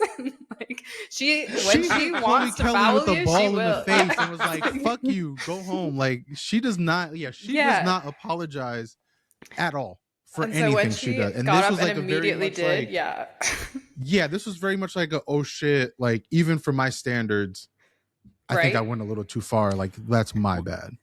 We got the immediate apology and the IG the notes apology. The notes app. Although apology, bro. I will say, even though I'm an Arsenal fan, I think the notes app apology was more so, please, governing body, don't go back and like retroactively award me a red card. Like, please don't. Don't take me out of this. Because FIFA, like it would be interesting if you wait for what like would want to like make a statement like on to what your point earlier about like hair pulling is like, nope, we're gonna just go ahead and suspend you 2 matches. Yeah. I also find it funny, people are like, oh, her notes app apology was like, I don't know if she said exactly these words, but basically she indicated, she was like, I was going for the shirt. And people are like, oh, why would you say you were trying to foul, like do another foul and just say, and I was like, well, that is what she was doing. If she did get the shirt and it was a shirt pull, she would own that fully because that is what she was trying to do. She'll take the yellow any day. Well, we know that. Yeah, I even said it after, like when it happened, I was like, hair pulling is not good. But like in the situations like that, as a defender, like I said, you're desperate. They just scored a goal. There's 30 seconds left in the match. You're like, I can't let them get open. We've seen defenders do this in both men and women's side. You pull the shirt, you bring them down, you take your yellow, and you move on. Yeah. You kill the clock. You're just not going to we're not going to make it easy on you. Yeah. You know? And so, like, I think that's what she was trying to do. She got Alyssa Thompson's hair, should have been, again, like, I put the onus on VAR. It should have been a red card. Exactly. Like, that's on them. I don't think that's on McCabe should get as much of the shit as she maybe is getting. Like, that is on VAR for not catching it. It seemed like McCabe knew what she did was wrong. But yeah, I also just want to say, honestly, shout out to Sonia for sticking up for the players and for bringing the receipts to the post-match. She showed on her phone. Do you see this video? Yeah, it showed that on like the twitter.com webpage, not even the app, like showed a video of the hairball, which was hilarious. Number one. She went to trending topics and was like, do you see this shit? You see this shit? And then number two, she listed off several times that particular ref and VAR has like hurt Chelsea in previous games. And she was like, there's this one against Barcelona, this one against Madrid, this one against whatever. So she brought the receipts. So Marc, you were saying, has to be said though, like, Arsenal had several goals that shouldn't have been disallowed against Chelsea in that first leg. So, like, let's not act like it was just all benefiting us. Like, officiating in general during this tie was dog shit. So, yeah, but I just, you were saying, Marc, people are going to have more eyes on the ref. Like, Sonia's been watching them since, like, they first wronged her. Oh, boy, man. do we know. We know. That was a generational rant. I do have to say, she did mention that ultimately we're not advancing because of the missed chances. Like, she did own that. There was something else I just lost it. Oh, well. Jump back in when you get it. Yeah. But anyway, so the semifinals are going to be Bayern versus Barcelona and then Arsenal versus Lyon. Right now, the dates they have are April 25th for the first leg and May 2nd for the second leg. That could change, like, give or take a day, depending on scheduling and whatnot. We will preview those when we get closer to those. Okay, we are running a bit long, so we're not going to get into FA Cup analysis today. But just real quick, we had the quarterfinals are happening this weekend. So today, as of recording on Easter Sunday, Arsenal played Brighton at Bournemouth. Brighton won 2-0. We'll get into it. Arsenal B team played Brighton at Bournemouth. Yeah, Arsenal B Madison team. Haley basically heard me talking shit, and she said, "Watch this." Arsenal C team played Brighton at Bournemouth. Downgraded to C team already. And then Charlton Athletic played Liverpool. This one went into extra time, and finally Liverpool got the winner, and they beat Charlton 1-0. Just real quick, that one I think has been the best example of how, like, the gap between Championship and WSL is closing a little bit, and the top teams in Championship. I'm still not, even after watching that match, I'm still not sure whether that speaks more to, like, Charlton's, like, just sound defensive play or just Liverpool's complete lack of seriousness in attack. Yes. Fair, probably both. Okay, and then tomorrow we have Chelsea versus Tottenham at Kings Meadow. That's going to be at 1:30 p.m. local time. And then Birmingham City versus Manchester City at St. Andrew's Knighthead Park at 5 p.m. local time. Birmingham City is second place in Championship at the moment. They both should be straightforward wins. Chelsea-Tottenham might be kind of interesting. I just, like we said, Arsenal played their second string. I also think it was just emotionally draining, like that Champions League tie. So probably also a bit of that, and having to play so many games in such a short time. But the only analysis I have on that game until we talk about it more next time is I am going to start a petition to demolish Meadow Park. Thanks for the memories. It was awesome. Don't play there ever again. I hate that field with every fiber of my being. I feel like I feel like I've said crazy. this for Knowing 2 years. How hard real estate is in London, you just gonna say, you know what? Not only is Arsenal not gonna play there, not nobody ever in life is ever gonna play there. Not ever. if a high school team wants to play there, I guess. Like, I don't know how they do it. What do they call it? Uni or whatever the fuck they call it out there. I don't know how College. that works. I just don't want Arsenal playing there. I've said it for 2 years now. They've outgrown it. They play terrible. Every time they play there, it is a terrible match. The pitch is always terrible. The stadium is always quiet. They have their worst matches there, and I know why. I get why. But like I'm tired of cup matches not named Champions League being there, because like it never goes well for us in that stadium. And I'm just, move us to the Emirates full time, even if you have to constantly reschedule matches. Like, I would rather do that and be in a place where the players probably feel like they can get up for matches, because like second string or not, that should have been a better result than it was. Like, it was just, but anyway, we'll get into that next time. Yeah. I gotta say, I don't envy whoever makes the schedule for these teams, especially if you share like stadiums between the men and women's team. Yeah. And given more like we mentioned earlier, that's the problem. Yeah, that's more the problem. competitions, The men have more 5 games. competitions. The women have 5 competitions. Like, it's hard to. I get it. There's only so many months in a season, right? Like, they run in the same time, so like I get it, but man, it just Arsenal personally have just outgrown playing in stadiums. Like, it benefits the opposition more than it benefits them at this point. Okay. Well, coming up, starting, I guess, after these FA Cup matches on April 7th through April 18th is an international break. It's quite an important one because we have a lot of World Cup qualifying matches. CONMEBOL Nations League comes back, and that one, I don't remember if it's like top 2 or whoever move on qualify for the World Cup, but they're going to play some of their matches. UEFA obviously has some qualifying matches. The Oceanic Football Confederation also has some, and for them, I think it's the last round of qualifiers for them. So the top place team gets immediate entry to the World Cup, and then second place goes to the international playoff. And then obviously there's some important friendlies too. Like we mentioned, the US and Japan are playing 3 times this window. So that'll be interesting. Just number one, just tactically, how you play like the same opponent 3 times in such a short time, how you change it up. But also, like Thom mentioned, Japan I don't know if they've even hired someone new, but they just fired their coach.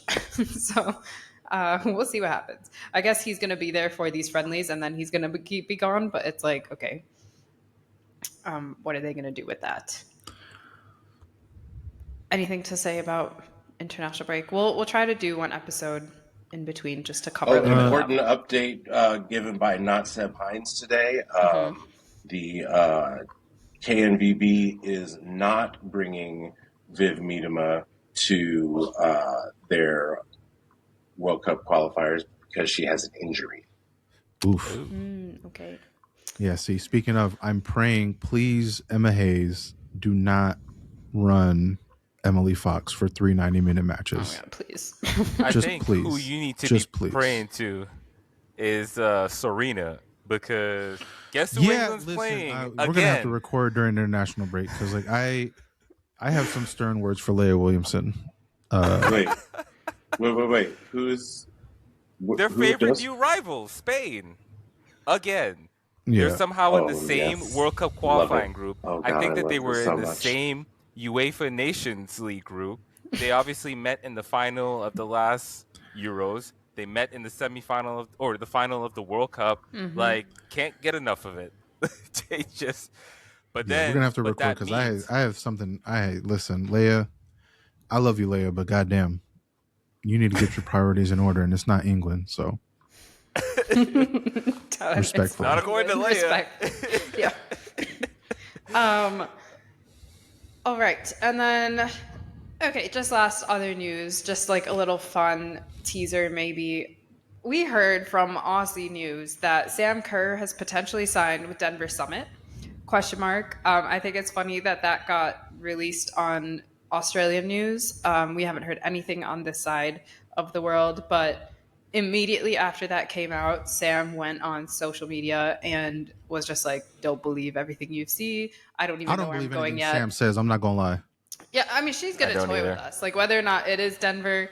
I also just think someone on Blue Sky, Maggie, she was like, imagine if that only like or if the Australia news just knew it was an expansion team and just got them mixed up. Because people are like kind of expecting her to go to Boston because obviously Chris Muse is from there, blah, blah, blah. And like, anyway, I just think it's funny. But Denver, do you think that would be a good fit for her? Yes or no?